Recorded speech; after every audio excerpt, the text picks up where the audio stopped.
I used to believe birthdays were supposed to bring families together. That illusion shattered on the night my father turned 60. The house smelled like vanilla frosting and whiskey. The candles threw a warm orange halo across the dining room. Dad sat at the head of the table, smiling with that quiet pride only a man who built everything from scratch could wear. My brother Ethan clinked his glass and leaned toward me, his smile too tight, too deliberate. "Pack your bags," he whispered. At first, I thought he was joking. "Why?"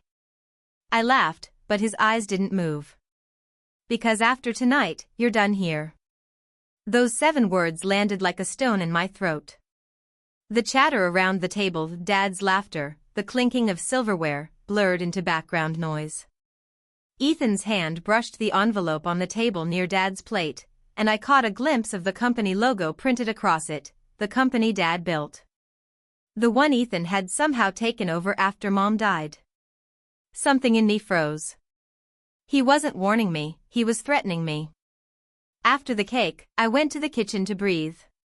My hands trembled as I rinsed the plates, but I could hear them in the other room, Ethan's slick voice winding through compliments and promises, convincing Dad that I'd been careless with money, that I'd sold off part of Mom's estate.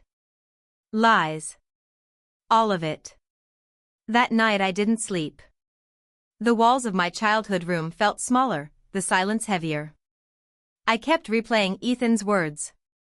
I needed to know what he was planning, and I wasn't about to walk away without a fight. So I installed cameras. Tiny, nearly invisible ones, hidden inside the living room vent, behind a framed photo, even in the study where Dad kept his safe. It felt paranoid, wrong even, but something told me Ethan's betrayal ran deeper than money. For the next week I pretended to be the same smiling daughter, cooking breakfast for Dad, laughing at Ethan's jokes, waiting. Every night I'd check the footage on my laptop, my heartbeat spiking as I scrubbed through hours of silence. Until Thursday. The timestamp read 11:43 p.m. Dad had gone to bed. Ethan slipped into the study wearing gloves. He opened Dad's safe like it was his own, removed a folder, and began scanning documents with his phone. Then I heard his voice, low and sharp. "Yeah, she'll be out by next week. Dad thinks it's her fault the taxes are a mess. Once she's gone, we'll transfer the rest." My stomach twisted. He wasn't just stealing, he was setting me up to take the fall. By Friday, he had Dad convinced that I'd mismanaged the family trust. Dad looked at me with disappointment that cut deeper than anger. "I raised you better than this, Amber." The words cracked something in me. I didn't defend myself. Not yet. I smiled through dinner, excused myself, and watched the cameras again.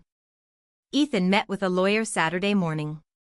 He was transferring assets into his name, Dad's name forged at the bottom. I could have gone to the police, but Ethan was cunning. He'd twist everything, make me look unhinged. No, if I wanted justice, it had to happen where he least expected it.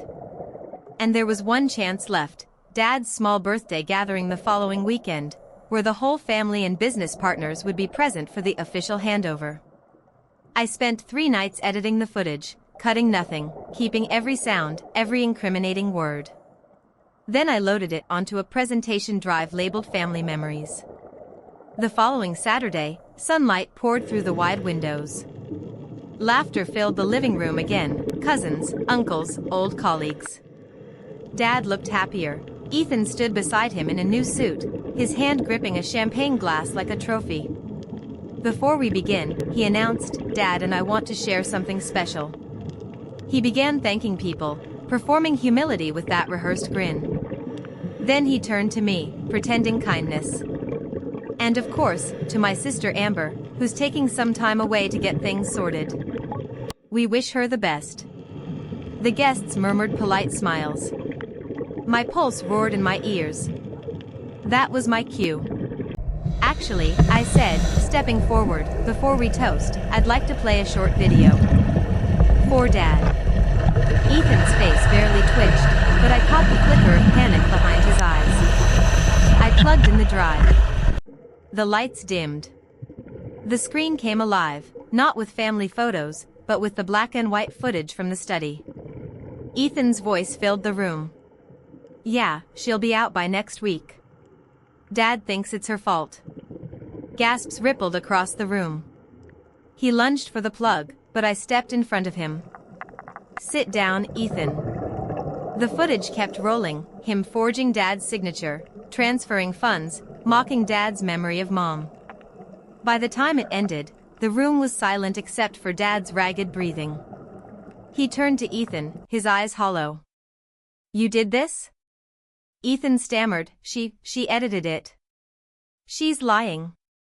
I reached into my bag and laid the original drive, untouched, on the table. Every file timestamped, every clip verified. Then I turned to Dad, tears burning my eyes. I didn't want you to hear it from me. I wanted you to see it. The moment cracked like thunder. Dad stood, his chair scraping the floor. Get out, he said quietly. Before I call the police. Ethan froze. His mouth opened, but no words came. The guest stepped back as he grabbed his jacket and stumbled toward the door. For a second he looked at me, hatred pure as fire. This isn't over, Amber. But it was. The room stayed silent until we heard the car screech out of the driveway. Then Dad sank into his chair, trembling. I placed my hand over his. I'm sorry, I whispered. He shook his head. You saved me. You saved everything. The fallout came fast. The lawyer reported the forgeries. The police took statements. Ethan disappeared for a week before turning himself in. The local paper printed the story, business heir accused of defrauding own father. I thought that would be enough. But the truth is, revenge never feels like fireworks, it feels like breathing after being held underwater too long. When the silence settled, I finally let myself cry. A month later, Dad and I rebuilt what was left of the company. The cameras are gone now, but sometimes, when the house is quiet, I swear I can still hear the faint click of them recording, the sound of the moment I stopped being afraid. Because that night, when my brother told me to pack my bags, I did. I packed my fear, my silence, my loyalty, and I left them behind. And when the truth finally played on that screen, I realized revenge wasn't about destroying him.